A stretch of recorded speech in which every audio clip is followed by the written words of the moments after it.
best guys in the country in Matt Soutar, but it's Manhattan who will take it off of a violation. Assistant as a player. Gukwa with 17 goals on the season. He's scored in all but one contest this year. He's got 1 point in every single game except his college debut. And Manhattan takes the face-off. That's now back-to-back. 13 calls turnovers now, and he's a ground ball machine. Not usually a shooter, though. He hasn't scored yet this season. It's his first of the season. The senior defender off the turnover comes up big and ties the score just over 5 minutes into this one. That could be a momentum shifter. That's something that fires up the bench and can really enter. So Sean McKinney in traffic gets the job done thus far. I think they're doing a better job of making crisp passes, not giving up unforced turnovers. And overall, the thing with Monmouth thus far, first of all, they haven't won as many faceoffs as you would think. Wide open. No play for Noah Lodi.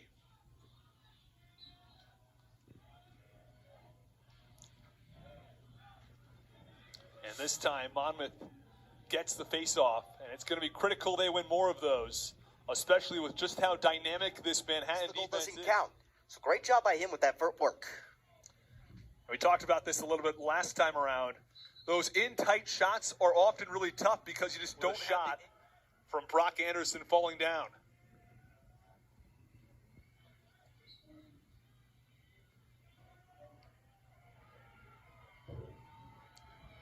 And this is a little bit more typical work from the face-off circle. Late to that ball. And if you're Manhattan, this is a run you got to stop. Especially in a championship game, when a team gets fired up, that's a momentum that doesn't go away. Especially in a championship game, it's going to be hard to slow that down. And the ground ball to Monmouth. It's loose again. Stratton's got it as Monmouth has stormed back with 5 goals to take a commanding 6-3 lead. And if Manhattan can't find a way to win some faceoffs, they're going to be in trouble. Nearly had one right there. In and out of the stick of Manhattan. It's got to help a team like Manhattan to have other targets. Guys like Gukwa, guys like Pelletier with another goal. And now lead at 7-4. Really big-time face-off win that time from Sean Baudil. Very little scoring, the 6th best scoring defense in the country, despite the lack of face-off success. So they have to go back to those roots. They have to lean on their Christian Cliffords, their Brandon Banks, their Luke Packers. They have to step up and play a really strong game in front of Brendan Krebs, who has not been looking like himself as much as he usually does.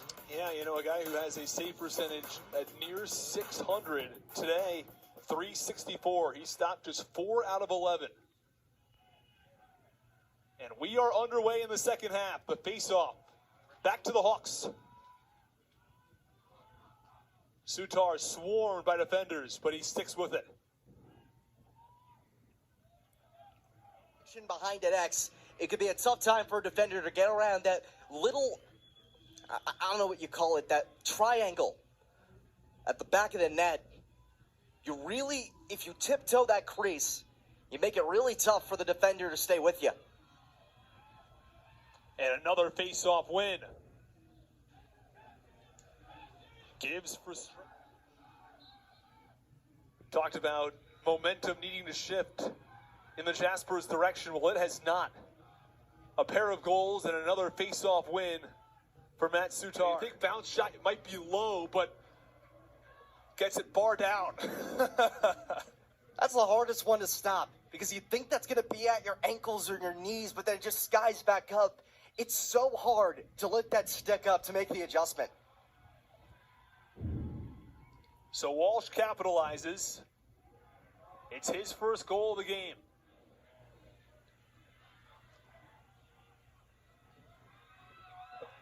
So back-to-back goals now for Manhattan. They've come slowly.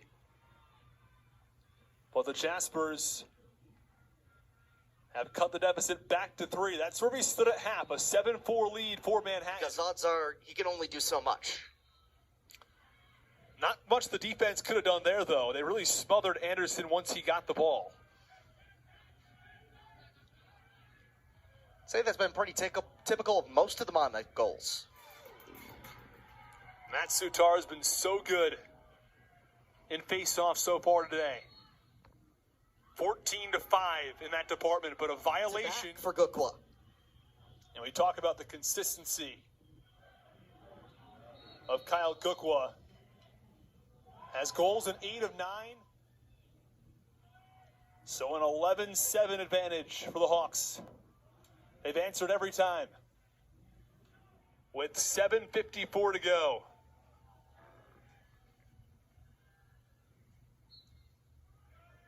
Monmouth has responded every time. Manhattan has cut the deficit to 3 a few times. Had chances to get it the deficit to as little as 2. For Brooks, he's got points in every game this season. It's his 5th MAAC tournament goal.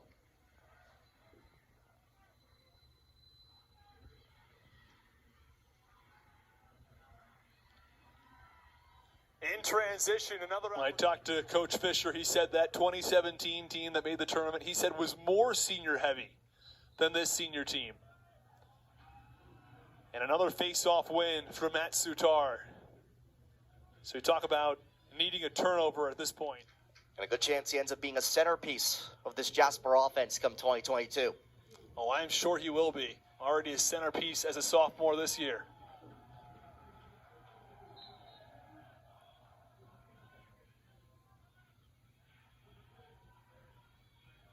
And the seniors for Manhattan with eligibility next year